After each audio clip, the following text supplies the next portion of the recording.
O apóstolo Paulo diz: vivam de maneira digna. Como? Olha só, frutificando em toda boa obra.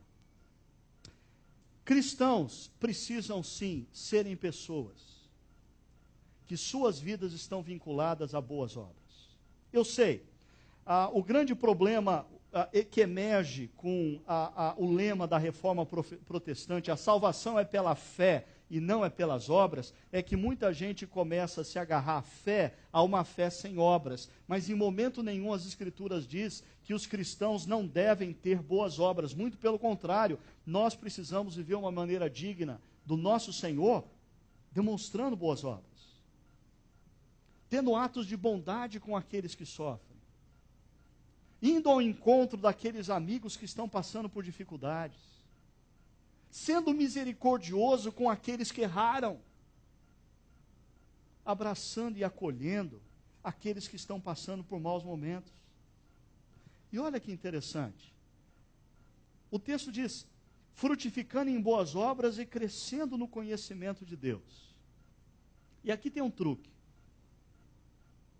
porque parece que, na medida em que a gente se dedica às boas obras, a gente conhece mais acerca de Deus.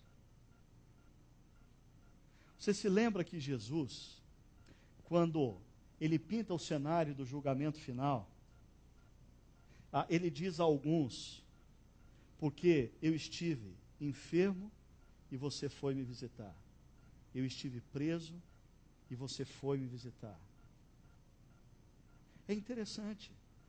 Quando nós vamos ao encontro de pessoas que estão passando por dificuldade, sofrendo, e nós nos tornamos fonte de boas obras, obras de bondade, misericórdia para com essas pessoas, na verdade, a gente conhece mais de Deus nesse ato.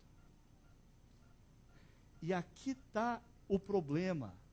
Por que muitos intelectuais se perdem nas dúvidas do cristianismo? Porque eles ficam buscando resposta para suas perguntas na dimensão da intelectualidade, não na dimensão existencial.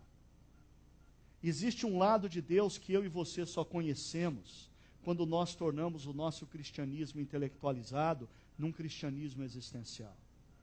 Quando as nossas vidas começam a transbordar em atos de bondade, quando a gente atravessa a rua e tem um ato de bondade para com o vizinho, quando a gente atravessa a sala e tem um ato de bondade para com o funcionário, quando a gente rompe com a nossa agenda e decide ter um ato de bondade com um grupo de pessoas na igreja, servindo aquelas pessoas.